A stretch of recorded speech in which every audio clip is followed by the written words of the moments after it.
नमस्कार, मैं हूं कमलेश। ग्रैंड हेडलाइंस में आपका स्वागत है। खास खबरों पर चर्चा के लिए आज हमने आमंत्रित किया है समाज सेवी और वरिष्ठ पत्रकार श्री विजय खेत्रपाल जी को। विजय भैया, स्वागत है आपका कार्यक्रम में। फ्रंट पेज पर खबरें वही हैं, राजनीति से जुड़ी हुई। छत्तीसगढ़ में भी चुनाव चल रहे हैं। बड़े नेता यानी कांग्रेस के और भाजपा के लगातार लोगों के संपर्क में हैं, यहाँ आम सभाएं ले रहे हैं। उन्हीं से जुड़ी खबरें हैं। कांग्रेस के एक प्रत्याशी के विरुद्ध भाजपा ने उतारे 3 ईडी, आईटी और सीबीआई। ये कहना है पार्टी के प्रमुख खड़गे जी का। ओपी को विधायक बनाओ, इन्हें बड़ा आदमी बनाने की जिम्मेदारी मेरी, अमित शाह ने बात कही है रायगढ़ में। इसके अलावा समाज को तोड़ रही है, धर्म को बांट रही भाजपा, मल्लिकार्जुन। इस हेडिंग से अखबार ने पहली खबर लगाई है। 5 साल में कांग्रेस ने सिर्फ घपले घोटाले ही किए, शाह ने बात कही है। और क्रिकेट से जुड़ी एक खबर फ्रंट पेज पर, न्यूजीलैंड ने रन रेट सुधारा, पाक कल 287 रन से नहीं जीता तो सेमीफाइनल भारत व न्यूजीलैंड के बीच होगा। इसी तरह की खबरें फ्रंट पेज पर है। और एक खबर रायपुर की, छत्तीसगढ़ के राजधानी की। बृजमोहन के साथ धक्का मुक्की, भाजपा कांग्रेस के बीच बयानबाजी गरमाई। बृजमोहन ने महापौर और उनके भाई के इशारे पर हमला करने का लगाया आरोप। पैसे लेकर सवाल पूछने के मामले में महुआ की जाएगी संसद सदस्यता, नई दिल्ली से खबर है। गोलियों से छलनी 2 शव मिले, हाथ बांधकर मारी गई गोली, इम्फाल की खबर। रोबोट ने इंसान को मारा, समझ बैठा था शिमला मिर्च से भरा बॉक्स, ये सियोल की खबर है। और कतर नौसैनिक मामला, भारत ने अपील दाखिल की। जो 8 भारतीय नौसेना के पूर्व अधिकारियों कर्मचारियों के विरुद्ध मृत्युदंड का फरमान जारी किया कतर ने, उससे जुड़ी खबर है। अब उधर नहीं जाते, हम अपने प्रदेश में ही रहते हैं। जिस तरह का वातावरण बनाने की कोशिश हो रही भाजपा और कांग्रेस की ओर से, स्वाभाविक है चुनाव है तो वो चुनाव में मेरी तरफ लोग कैसे आकर्षित हों, इसको लेकर के राजनेता अपनी बयानबाजी कर रहे हैं। खड़गे जी ने कहा है समाज को तोड़ रही है, धर्म को बांट रही है भाजपा, मल्लिकार्जुन। सीधी सी बात है कि आरोप प्रत्यारोप चलेंगे। आपको लगता है कभी कि समाज को हकीकत में ये राजनीतिक दल बांट रहे हैं इस वक्त?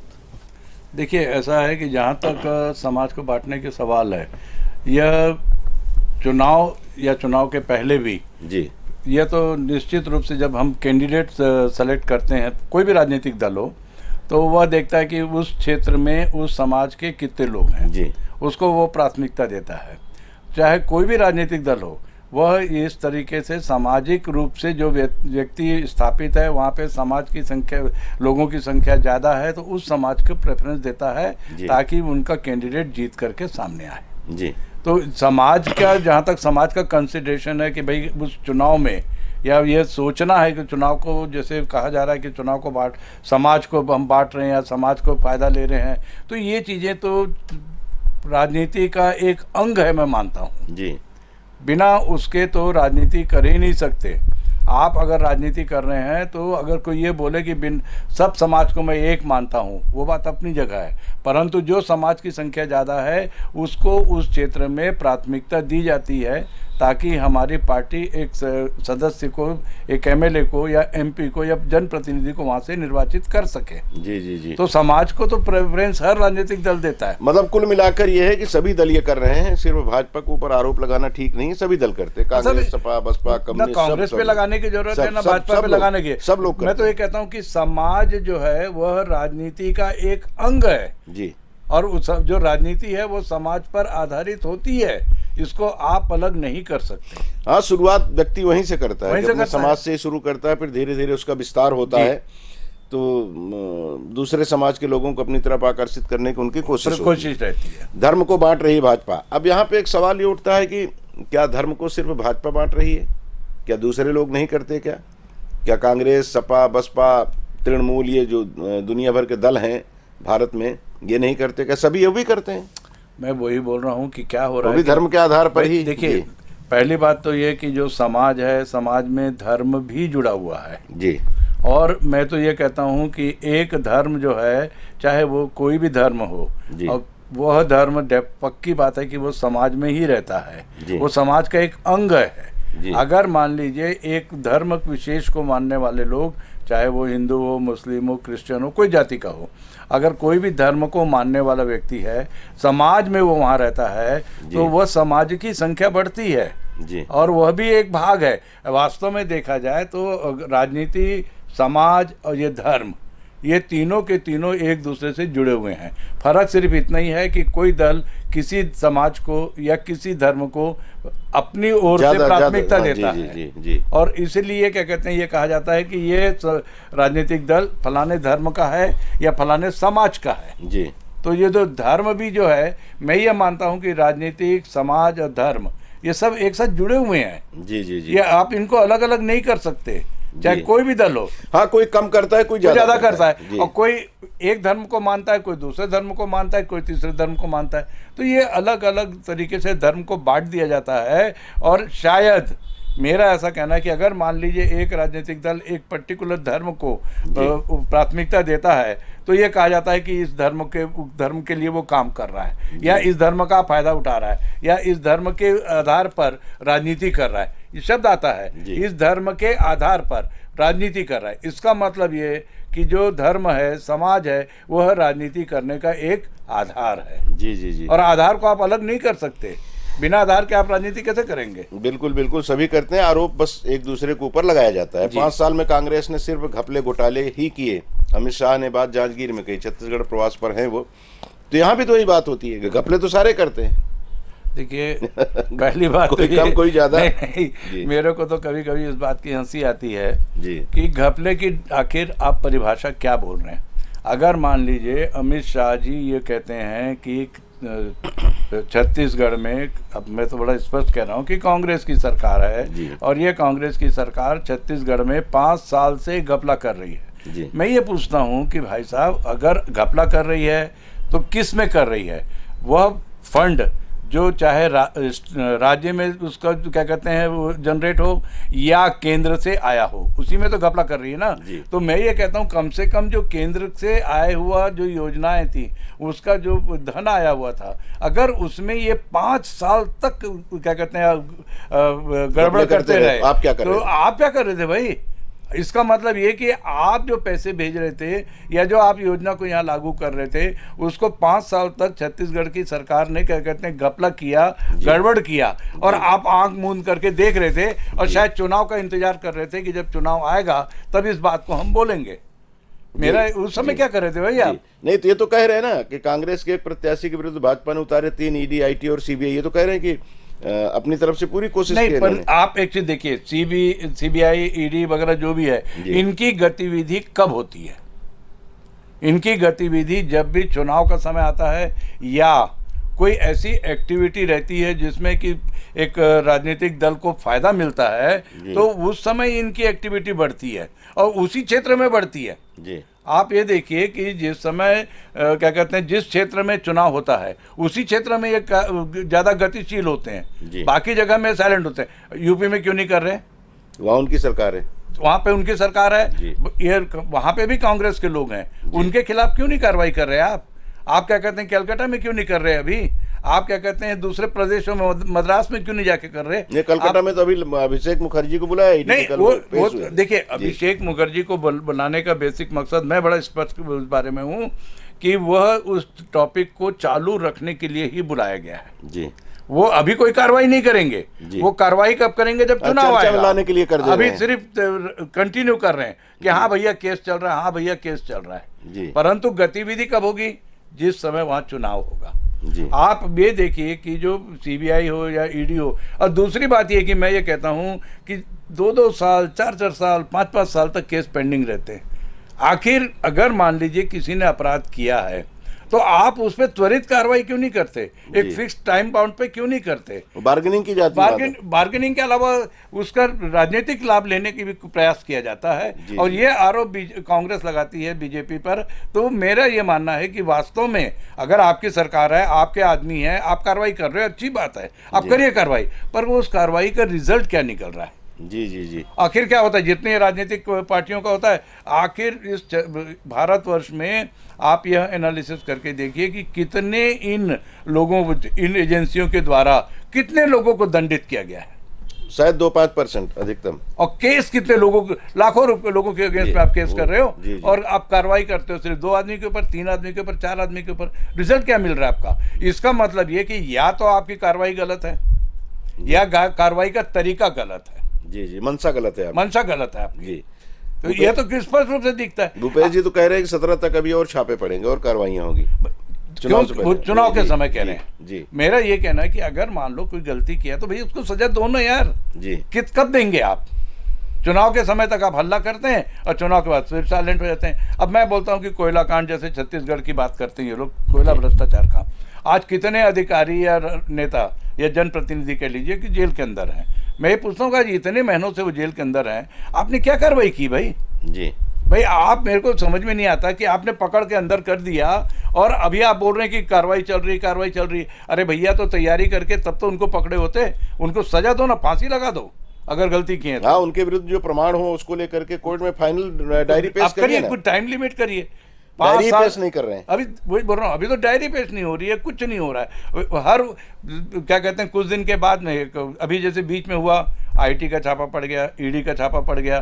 तो ये जो वास्तव में अगर ये देखा जाए तो एक जन सामान्य के नज़र में यह निश्चित रूप से कहा जाता है कि भले यह राजनीतिक हो कि कोई लाभ हो, मुझे उससे कोई लेना देना नहीं है, किंतु मेरा स्पष्ट मानना है कि यह जो कार्रवाई है यह निश्चित रूप से पूर्ण नहीं होती कभी भी। जी तो ऐसी कार्रवाई करने का मतलब क्या हुआ? जी जी जी सब लटका के रखते हैं उसको जी कि बेटा मेरे हिसाब से चल, नहीं तो ठीक बताता होगा। हूँ तेरे को, बस वही ठीक बात। नहीं होगा। जी। ओपी को विधायक बनाओ, इन्हें बड़ा आदमी बनाने की जिम्मेदारी मेरी।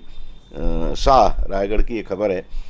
मतलब कुल मिलाकर जो इस तरफ से बातें आ रही हैं कांग्रेस की तरफ से कि हमने तो घोषित कर दिया है, अघोषित रूप से घोषित किया गया है कि भूपेश बघेल ही रहेंगे, अघोषित रूप से। अब क्या होगा अगर बहुमत में कांग्रेस आई तो ये क्या करेंगे अभी इस पर कुछ नहीं कहा जा सकता, लेकिन माना जा रहा है। वही उस तरफ रमन सिंह हो सकते हैं कि कोई और, इस पर भी चर्चा हो रही है। कांग्रेसी पूछते हैं कि बताओ भाई किसका चेहरा लेके आप सामने जाओगे, तो वहाँ भी खामोशी रहती है कि बहुत लोग हैं जो जीतेंगे, वो उनमें से कोई चुन करके विधायक दल का नेता बनाया जाएगा, मुख्यमंत्री बनेगा। अब ये जो पूर्व नौकरशाह हैं ओपी चौधरी, ये कलेक्टर रहते हुए बिल्कुल ऐसे समय में जब उनका प्रसिद्धि का चरमोत्कर्ष था तो उस समय उन्होंने रिजाइन किया। पिछली बार चुनाव लड़े, हार गए, इस बार वो रायगढ़ से लड़ रहे हैं, पिछली बार खरसिया से लड़े थे, इस बार वो रायगढ़ से लड़ रहे हैं। अगर वो चुनाव जीत जाते हैं तो इन्हें बड़ा आदमी बनाने की जिम्मेदारी मेरी, ऐसा कहना अमित शाह का क्या संकेत ये देता है कि हो सकता है पिछले बार का कार्ड खेल जाए? फिर वही बात है कि भाई बड़ा आदमी की परिभाषा क्या है जी, उनके नज़र में बड़ा आदमी का लेवल क्या है जी। हो सकता है कि भैया उनको मंत्री बना दें, जी, उतने में एक बड़ा आदमी हाँ, बन गया, बड़ा हो गया भाई, वो भी बड़ा हो गया, तो ऊपर हो गया जी भाई। क्यों? क्योंकि ये भी हो सकता है कि जैसे भारतीय जनता पार्टी में अभी तक होते आया है कि भाई जो भी क्या कहते हैं जो नेतृत्व है उसमें जो परिवर्तन किया जाता है वह अनप्रिडिक्टेड रहता है, उसका पहले से कुछ गेस नहीं कर सकते हैं। तो हो सकता है कि भाई रमन सिंह की जगह पे इनको रखें, अभी तक तो रमन सिंह के बारे में बात हो रही है, हो सकता है कि इनको बनाएं। और दूसरी बात यह है कि इसमें कोई शक नहीं है कि ओपी चौधरी जी अगर क्या कहते हैं भारतीय जनता पार्टी ज्वाइन किए थे तो वह मुख्य रूप से अमित शाह जी के संबंधों की वजह से किए थे जी। उस समय भी ये बात सामने आई थी और इसीलिए अमित शाह उनके चुनाव प्रचार में आए हैं और वो एक लोगों को बता रहे हैं कि भैया ये बहुत खास आदमी है, इसको विधायक बना दो और मैं इसको बड़ा आदमी बना दूंगा। परंतु वो बड़े आदमी की डेफिनेशन या उसकी परिभाषा नहीं बता रहे हैं जी जी कि वो मंत्री बनाएंगे कि मुख्यमंत्री बनाएंगे। वो तो अभी कह देंगे तब तो क्लियर हो जाएगा ना, क्लियर हो जाएगा। दूसरी बात इनके जी। पार्टी में भी बातें आएगी, वही पार्टी में ही जो लोग मुख्यमंत्री बनने की प्रत्याशा है, रखते हैं, मन में भाव है उनको उनका मन जरा खट्टा हो जाएगा। ओज जो है उनका, जो अभी पूरे ओज के साथ लोगों के बीच में जा रहे हैं कि देखो भाई मैं ये बन सकता हूं, तो उनको फिर किंतु परंतु लेकिन की गुंजाइश समाप्त हो जाएगी। बृजमोहन के साथ धक्का मुक्की, भाजपा कांग्रेस के बीच बयानबाजी गरमाई। बृजमोहन ने महापौर और उनके भाई के इशारे पर हमला करने का लगाया आरोप। यहाँ भी थोड़ा सा धर्म और जाति की बात आ गई होगी।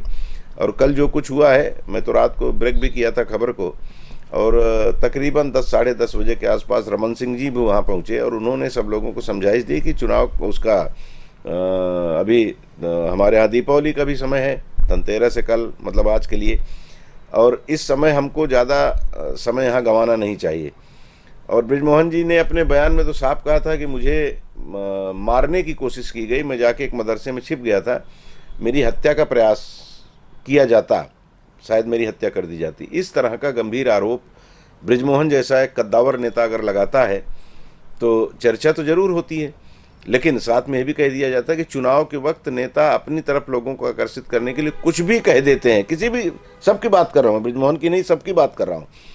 तो ये इस तरह के विवाद से कोरबा में भी दिख रहा है, दूसरे क्षेत्रों में भी दिख रहा है। राजनेताओं को बचना चाहिए।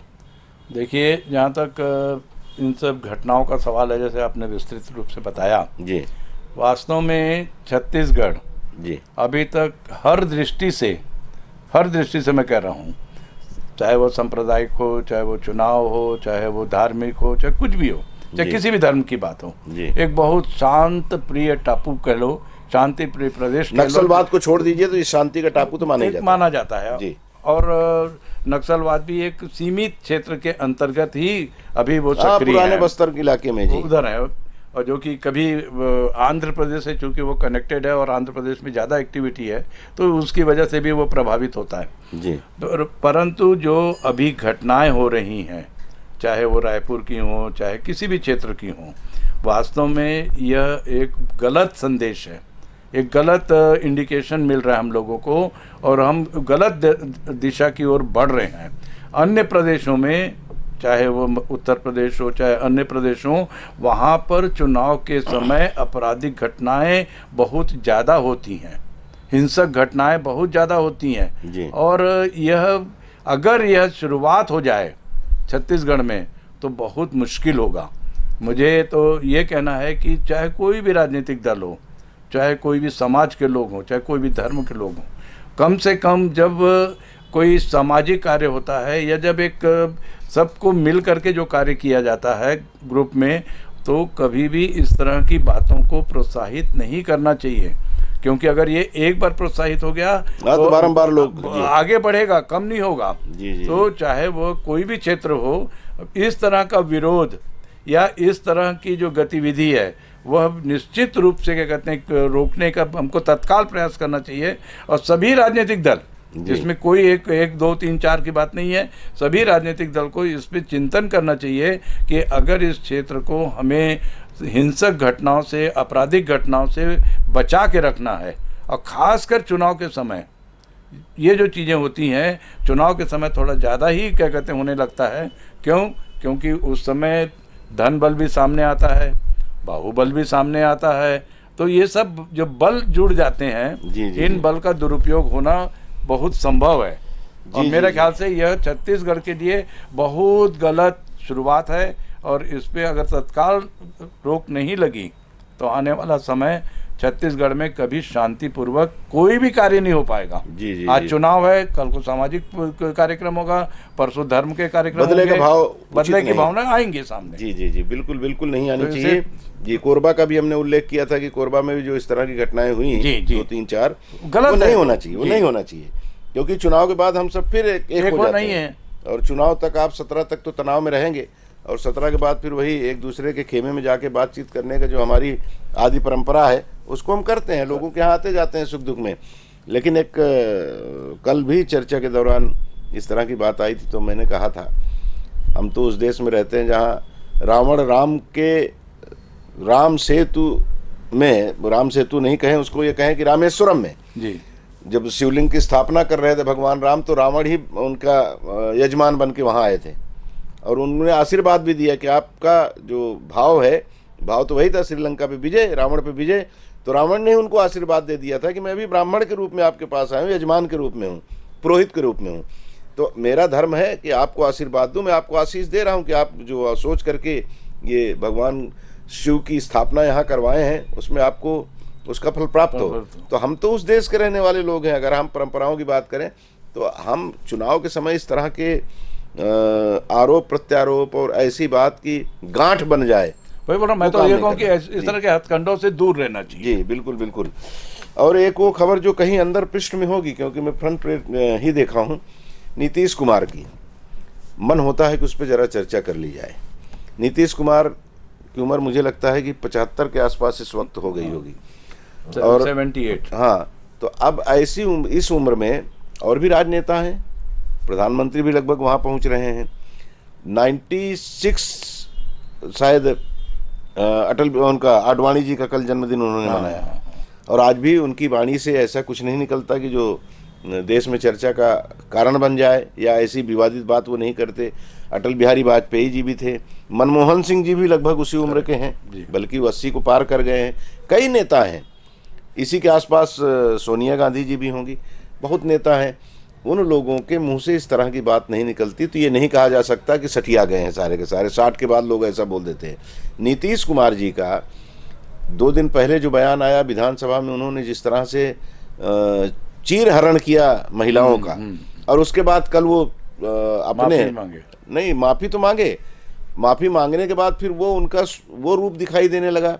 वो अपने ही एक नेता को, जिसको कभी उन्होंने मुख्यमंत्री बनाया था, उसको तू तू करके इसे करके संबोधित कर रहे थे, जो पूर्व मुख्यमंत्री हैं, और ये राज्यपाल बनना चाहता है इसलिए इस तरह की भाषा बोल रहा है। उनको जो लोग रोकने की कोशिश कर रहे हैं, तो उनके दल के लोग, उनके मंत्रिमंडल के लोग उनको भी रोक रहे हैं कि नहीं आप बैठो। ये क्या कहा जाए इसको, उनका मानसिक दरिद्रतापन कहा जाए, या राजनीति का जो स्वरूप इस वक्त दिखाई दे रहा है। मैं कोरबा से, छत्तीसगढ़ से बिहार पहुंच गया, या इसके पहले हमें याद होगा कि तमिलनाडु में ये दृश्य दिखाई दिया था, करुणानिधि को पकड़ करके जयललिता पिटवा रही थी, वो चिल्ला रहे थे, वो दृश्य आंखों के सामने पहुंचता है। करुणानिधि जब बने तो वही हाल उन्होंने जयललिता का किया था, उनके भी मतलब अंग प्रत्यंग दिखने लगे थे, ऐसी स्थिति बन गई थी। ये जो बदले का भाव है, ये देश को और लोकतंत्र को कहाँ ले जाएगा भगवान ही जाने।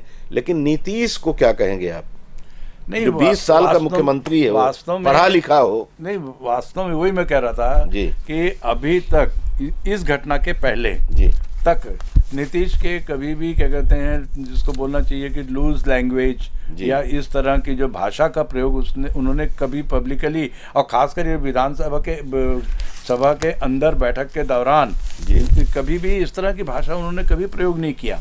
अब ये जो भाषा का प्रयोग किया, और खासकर एक ऐसे वर्ग को बोला जी कि जिसको वहाँ महादलित कहा जाता है, हाँ महादलित कहा जाता है, ऐसे वर्ग को। और दूसरी बात ये कि वह स्वयं उस क्षेत्र में क्या कहते हैं, सरकार बनाने के लिए, राजनीतिक लाभ लेने के लिए उस पर्टिकुलर ग्रुप को या पर्टिकुलर वर्ग को वो हमेशा उसका फायदा लिए हैं जी। और इस तरह का बोलना वास्तव में मतलब अब क्या इसको बोला जाए, कुछ समझ में नहीं आता। और ये तो कन्फर्म है कि वो जानबूझ के नहीं बोले होंगे, ये तो मैं मानता हूँ कि जानबूझ के नहीं बोले होंगे, क्योंकि उनका जो स्वभाव है या जो अपीयरेंस दिखता है उसके हिसाब से बता रहा हूँ। किंतु जो उन्होंने कहा निश्चित रूप से वो तो गलत है, और अगर ये तत्काल उस बात को स्वीकार करके माफ़ी मांग लिए होते और अपनी गलती को मानते, तब हम ये मानते कि भाई चलो ठीक है, गलती से निकल गया। परंतु कुछ दिन तक उसी बात के पर चुपचाप रहना और दूसरे लोगों के द्वारा उसके पर प्रतिक्रिया आने के बाद भी चुप रहना, यह शो कभी कभी ऐसा लगता है कि शायद उन्होंने ये तय कर लिया कि मेरे को अब सामाजिक या राजनीतिक जीवन में नहीं रहना है। हाँ, तो ऐसे ही चले जाओ ना, छोड़ दो, काहे को आप अपने ऊपर कलंक लगा के गंदगी करके जा रहे हैं।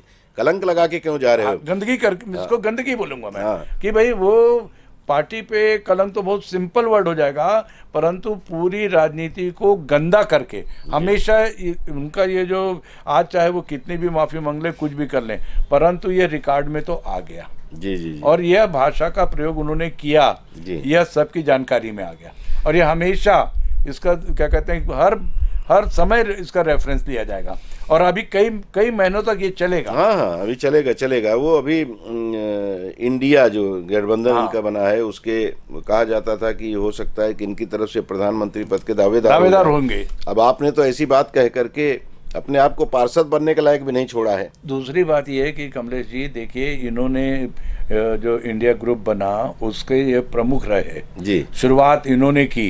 एक प्रकार से मैं ये कह सकता हूँ कि सारे राजनीतिक दल के प्रमुख बन गए थे जी।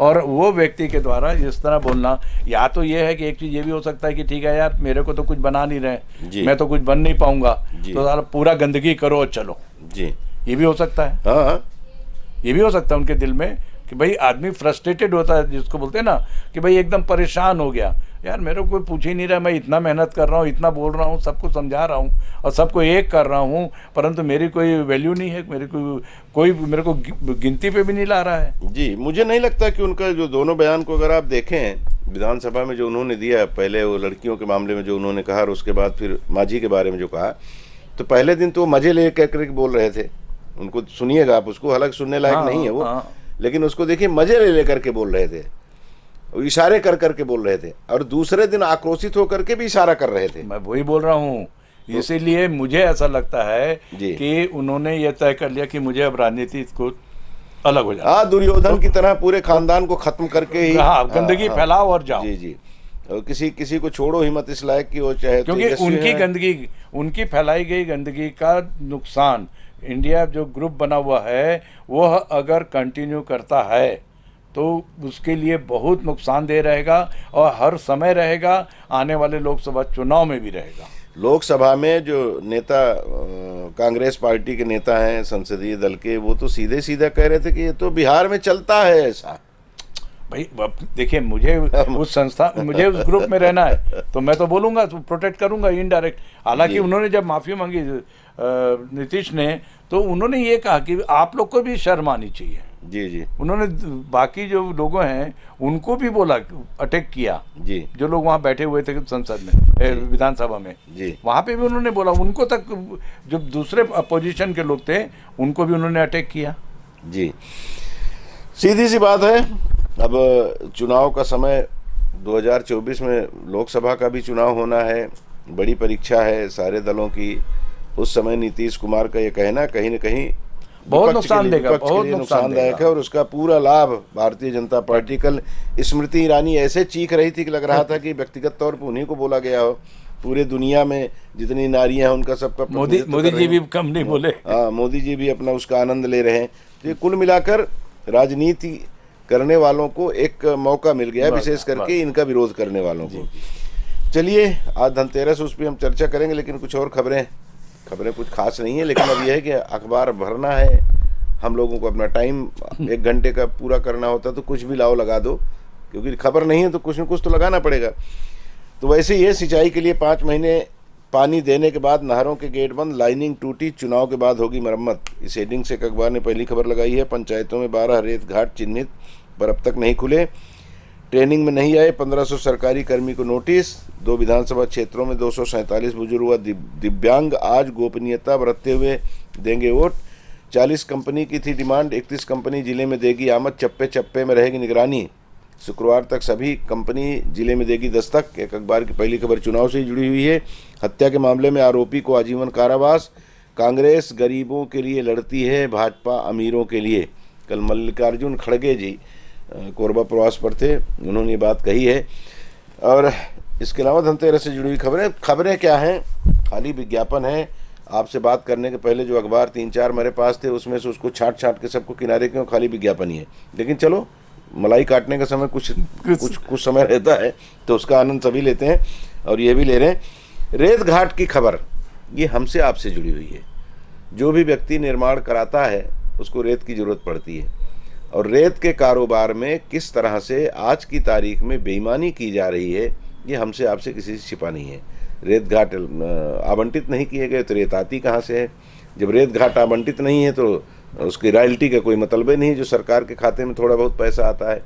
सीधी सी बात है, वो रॉयल्टी का, और ऊपर से जो 600 की 700 की रेत प्रति ट्रैक्टर, वो 3000 जो बिक रही है, तो जो अंतर है 2300-2400 का, वो और रॉयल्टी का पैसा, ये कहीं ना कहीं तो बट रहा होगा।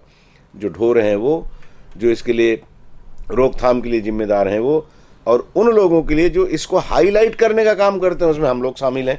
तो सारे के सारे लोग मलाई काट रहे हैं, कहने में कोई गुरेज नहीं है। हमारी बिरादरी में भी जो कुछ लोग जबरदस्ती प्रवेश कर गए हैं, तथाकथित लोग हैं, वो 200-500 रुपये जाके लेते हैं। ये बताने की मतलब इसको छिपाने की जरूरत नहीं है, और वो उनका सवेरे और शाम एक पैग लिए और उसके बाद जाके कहीं भी ट्रैक्टर को रोक लेना, 100-200 रुपये लेना, ये हो रहा है। और जिनको महीना जा रहा है उनको जा रहा है, लेकिन सबसे ज़्यादा नुकसान उनको हो रहा है जो घर बनवा रहे हैं। तो आखिर इस पर भी तो ठीक है, चुनाव से पहले चल रहा था, अभी तो चुनाव है, पूरा अमला, शासकीय अमला अभी उसमें लगा हुआ है, लेकिन पहले भी चल रहा हो तो आगे भी चलता रहेगा कि नहीं, ये तो खैर बात की बात है। लेकिन ये जो नुकसान आम लोगों को हो रहा है, आखिर इस पर राजनेताओं को भी थोड़ा ध्यान देना चाहिए, पक्ष और विपक्ष के दोनों को। देखिए, इसमें पहली बात तो ये कि जो क्या कहते हैं, ये तो मैं तो कहूँगा कि प्रशासकीय गलती है जी कि भाई आपको ये तो कंफर्म है कि भाई आपको रेत लगेगी, जी आपको ये भी मालूम है कि रेत लग रही है, जी मकान बन रहे हैं, प्लांट के अंदर काम हो रहा है, शासकीय काम हो रहे हैं, जी भाई चलिए ठीक है, प्राइवेट काम भी हो रहे हैं, जी कम से कम शासकीय और जो संयंत्रों में काम हो रहे हैं जी। उसके तो आपको क्या कहते हैं संख्या मालूम है, उसका जो है आपको क्वांटिटी मालूम है कि कितनी मात्रा में लग रहा है। आखिर अगर इतना रेत लग रहा है तो ये कहाँ से आ रहा है जब जी। आपने घाट चालू नहीं किया तो आपको सबसे पहले तो ये व्यवस्था करनी चाहिए विकास के नाम पे भी कि आप कम से कम उस घाट को चालू करवाइए ताकि लोगों को मिले। अगर ये लोगों को मिलेगा तो ये 2200-2300 रुपये जो आप बता रहे हैं ये कम से कम बीच में नहीं आएगा। जी भाई 2-4 आ जाएगा, थोड़ा कम हो जाएगा, 200-400 रुपये बढ़ जाएंगे, वो एक अलग बात है, जी। परंतु ये 2400-2500 वाला फिगर नहीं आएगा। जी अब रहा सवाल क्या कहते हैं कि भाई ये तो कर नहीं रहे हैं, ये लोग डिले कर रहे हैं, क्यों कर रहे हैं इसका मुझे लगता है कि अब स्पष्ट रूप से ये कारण है कि भैया क्या कहते हैं देर करेंगे तो भला होगा, देर नहीं करेंगे तो कौन पूछेगा वाली घटना हो सकती है, बात हो सकती है। जी जी रहा सवाल क्या कहते हैं कि राजनेताओं के द्वारा विरोध करना या सपोर्ट करना, तो भाई मैं ये कहता हूँ कि अगर मुझे उसका लाभ मिल रहा है तो मैं क्यों विरोध करूँगा। लाभ, मैं आर्थिक लाभ की बात खाली नहीं कर रहा, जी जी। अगर मेरे आदमियों को काम मिल रहा है, मेरे आदमी अगर काम कर रहे हैं, मेरा ग्रुप बढ़ रहा है, मेरे फॉलोअर बढ़ रहे हैं, तो मैं तो उसके लिए काहे के लिए विरोध करूंगा भाई। जी जी जी जी सबसे बड़ी बात यह है, आर्थिक लाभ तो अपनी जगह अलग है, मिले नहीं मिले वो बात की बात है, परंतु मेरा जो लोगों के बीच में जो फायदा मिल रहा है जी जी जी। उसका तो मैं आप परोक्ष लाभ कह लिया जाए परोक्ष उसको, लाभ कह परोक्ष सकते हैं लाभ आप। मिलता है उनको, उनके लोग उससे खुश रहते हैं कि चलो भाई भैया लोग हमारी सपोर्ट कर रहे हैं हमको, जी, जी। हमारा धंधा चल रहा है।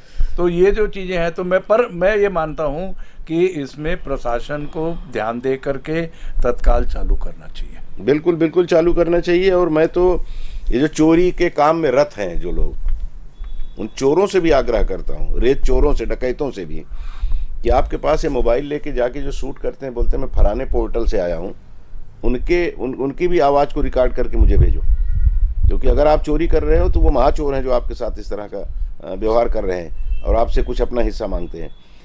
आप कर रहे हैं चोरी, आपको जिनकी भी शरण मिला हुआ है, जिनका भी आश्रय मिला हुआ है, आप उसको जाने। और दूसरा एक पक्ष है, दूसरा पक्ष जो पैसे खा कमा रहे हैं, इनसे खूब ले दे रहे हैं और कुछ भी शहर में हो रहा है, उनको भी याद करना चाहिए, याद रखना चाहिए। थोड़ा धार्मिक बात हो जाती है कि सब यहीं छोड़ के जाना है। कुछ तो ये सोच लो कि किसके हक का खा रहे हो आप। जो घर बनवा रहा है उससे आप जाके पूछो, रेत नहीं मिलती और 3000, 4000, 5000 रुपये तक उससे लिया जाता है, क्योंकि उसका काम रुक रहा है।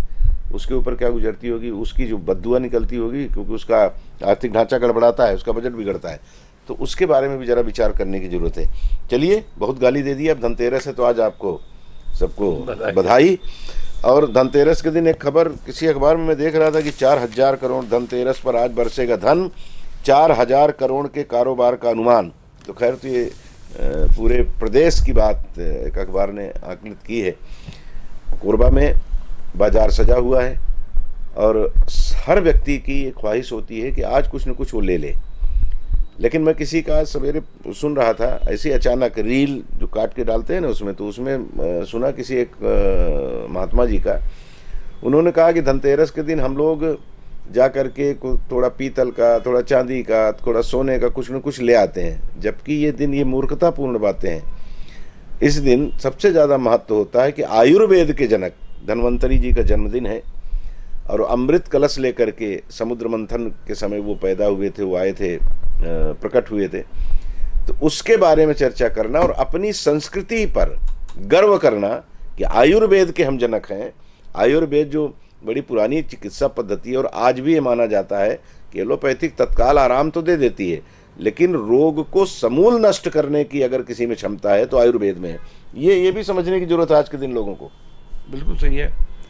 देखिए, जहाँ तक क्या, अभी बीच में मैं भी कल भी टीवी में देख रहा था जी कि एक चैनल में बता रहे थे कि क्या खरीदना क्या नहीं खरीदना चाहिए। उन्होंने जैसे ये कहा कि भाई क्या कहते हैं, आपको पतीली जिसको बोलते हैं जी गंजी नहीं खरीदना चाहिए, और खरीदे तो उसमें कोई चीज़ डाल के लाना चाहिए।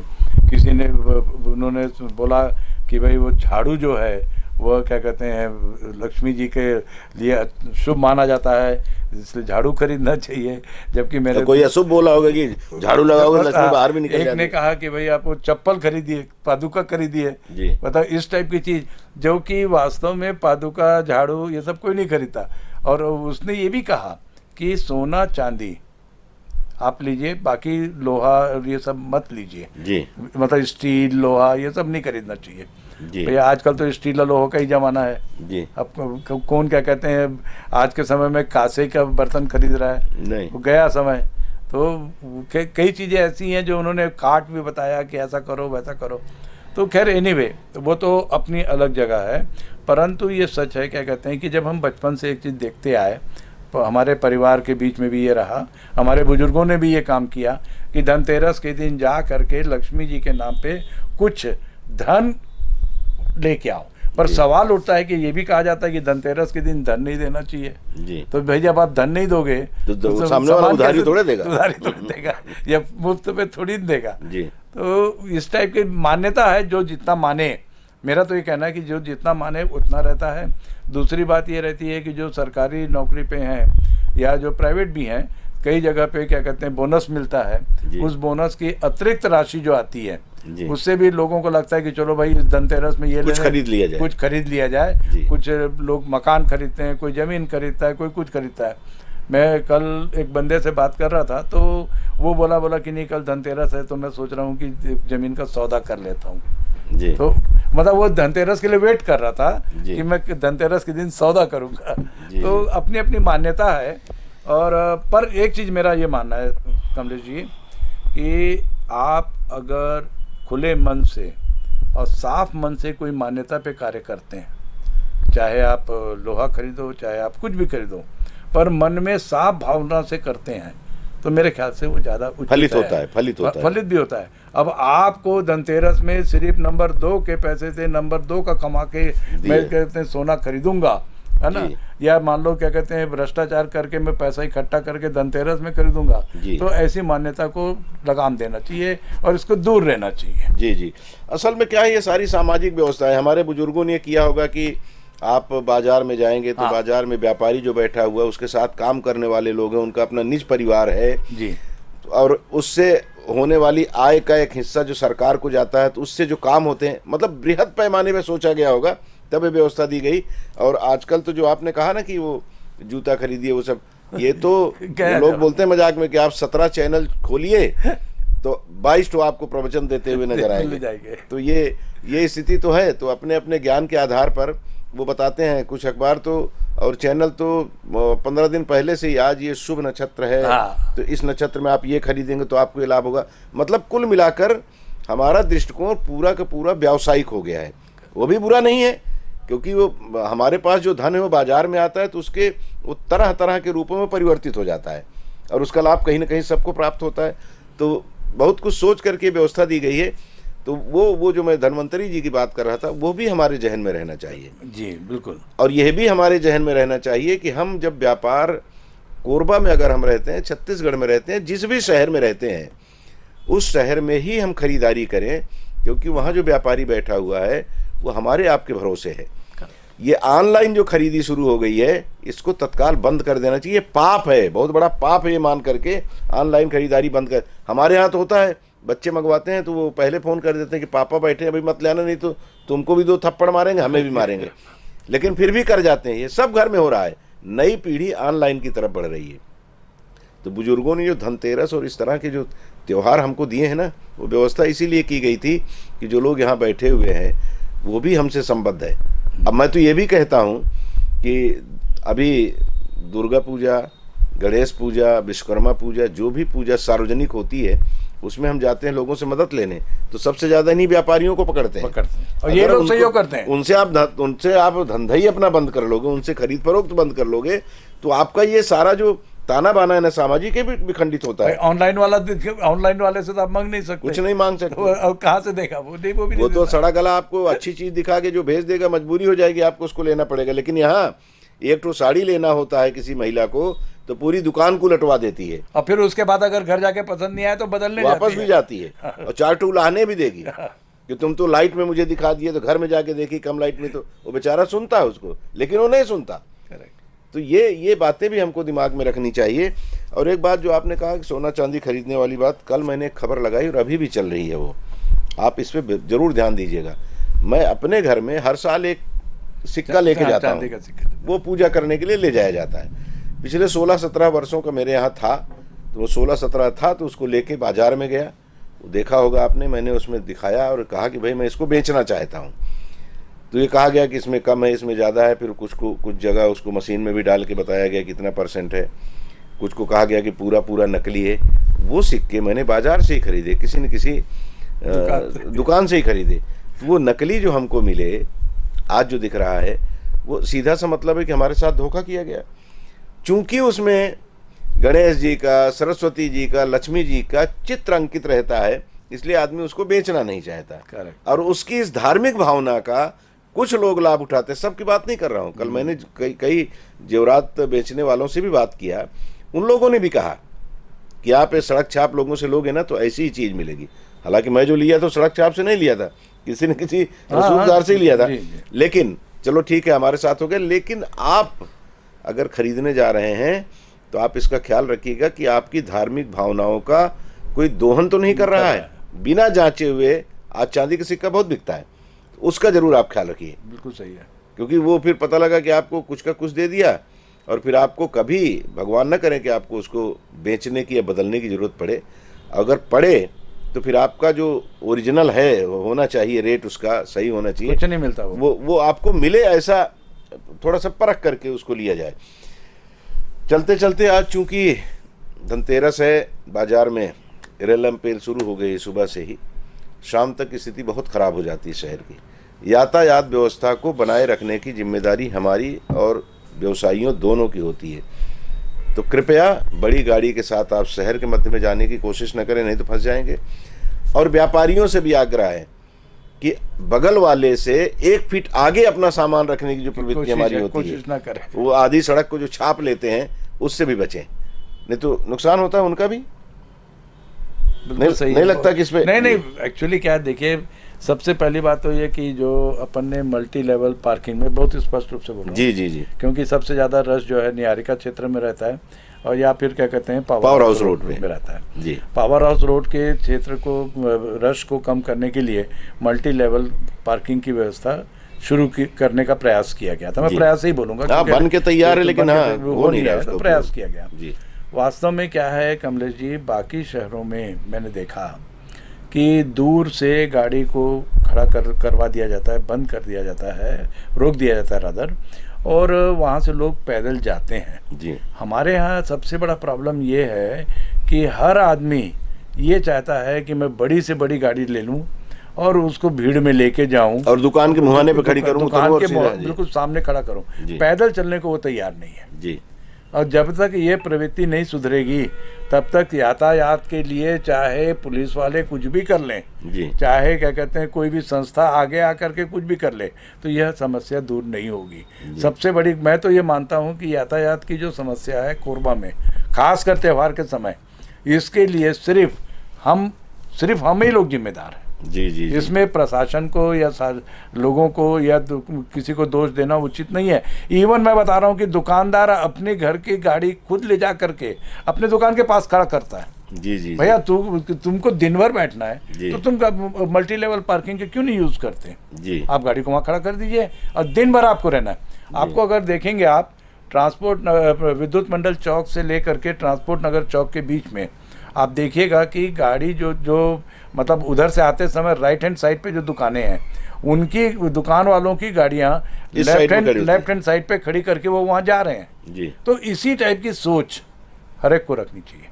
जी जी, नहीं यहाँ तो हो जाता है, लेकिन जहाँ दोनों तरफ दुकानें हैं तो वहाँ तो उनको और ज्यादा दूर रखना पड़ेगा, इसलिए थोड़ा जी। मेरा ये कहना है कि वही तो बोल रहा हूँ मैं जी। मेरा ये कहना है कि अगर आपको दूर रखना पड़ता है तो आप भैया क्या कहते हैं ये तो देखिए कि आपको दिन में एक ही बार ले जाना, 2 बार ले जाना, घर में ही खड़ी रखो या घर पे खड़ी करके रखो, छुड़वा के गाड़ी आप वापस भेज दो। जी जी जी, वो कुछ न कुछ सबको सहयोग करना होगा, सबको करना पड़ेगा। यातायात व्यवस्था को ठीक रखने के लिए जी सबको सहयोग करना होगा। जैसे आपने कहा दुकानदारों को कि भाई ठीक है आप 1 फीट आगे और मैं और आगे बढ़ूं, वो रात को 1 फीट बढ़ाया, मैं 2 फीट में पहुंच गया रात भर में।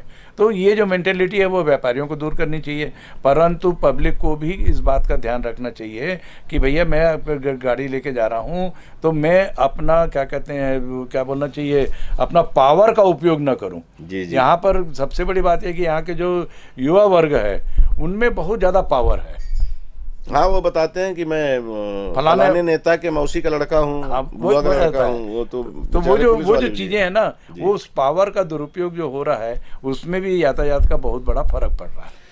बिल्कुल फर्क पड़ रहा है, और उसमें सबको सहयोग देने की जरूरत है ताकि त्योहार अच्छे से निपटे, किसी के साथ कोई घटना दुर्घटना न हो, कोई बहुत देर तक फंसा न रहे। क्योंकि कई बार ऐसा दृश्य आता है ना आंखों के सामने कि जाम लग गया और उसमें एम्बुलेंस को भी निकलना है, और एम्बुलेंस में कोई ऐसा मरीज है जिसका प्राण संकट में है और उसको तत्काल इलाज चाहिए, तो आपके कारण वो भी फंस गया। बहुत सारे लोग ऐसा फंसते हैं, हम लोगों के साथ भी कई बार ऐसा हुआ है। तो जब हमारे ऊपर गुजरती है ऐसी चीज़ तो फिर हमको लगता है कि अरे गलत है, लेकिन हम उस गलती में हम भी शामिल बाद में हो जाते हैं। तो किसी के साथ भी ऐसा ना हो, ये प्रयास हम सबको वैसे कमलेश जी एक चीज़ मैं जरूर इसमें जोड़ना चाहूँगा जी कि यह अभी तक कोरबा का इतिहास रहा है, और वास्तव में कोरबा की जनता जी किसी भी त्यौहार के समय किसी भी तरह का गलत या हिंसक घटनाएं नहीं घटी हैं जी। और खासकर विशेषकर मैं कहूँगा पिछले कुछ समय से जी। चाहे कोई भी त्यौहार रहा हो, किसी भी धर्म जाति किसी का भी रहा हो, और वास्तव में बहुत शांतिपूर्वक निभाए। और मैं तो पूरी आशा करता हूँ कि ये दीपावली का त्यौहार भी बड़े आराम से और शांतिपूर्वक निकलेगा, और सब एक दूसरे को सहयोग करके करेंगे जी। इसमें सिर्फ जो चुनावी तड़का भर मत लगे। जी बिल्कुल नहीं, चुनावी तड़का ना लगे तो यह क्या नाम आपका जो त्यौहार है यह भी शांतिपूर्वक हमेशा की तरह निकलेगा, ऐसी अपन आशा कर सकते जी हैं। जी। चूंकि अभी आज से जो शुरू हो रहा है ये छठ तक चलेगा। जी जी। उसके बाद फिर आंवला नवमी, उसमें उतनी भीड़ नहीं होती, लेकिन ये क्रम है ये त्योहारों का। ये इतने कम समय में इतने ज्यादा त्योहार साल में इसी समय आते हैं। बाकी समय तो होली आई तो आगे पीछे त्योहार नहीं होते, दूसरे त्योहार। इसमें कंटिन्यू 8-10 दिन तक त्योहार ही त्योहार होते हैं। तो हमको इन सब चीज़ों से थोड़ा सा यातायात व्यवस्था को लेकर के, और आपने जो कही कि आपस का प्रेम बना रहे, बस इसके लिए भी हम सबको मिल करके प्रयास करते रहना होगा।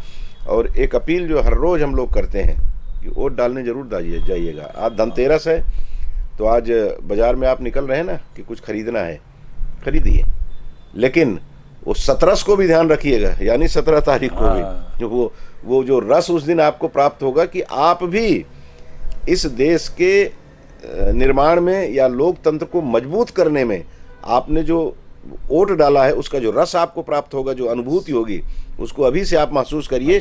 और उस दिन छुट्टी पे मत जाइए, बल्कि पिकनिक में मत जाइए, पिकनिक में मत जाइए, उस दिन वोट डालने जरूर जाइए, ताकि वोट का प्रतिशत पिछले चुनाव की अपेक्षा इस बार खूब बढ़े।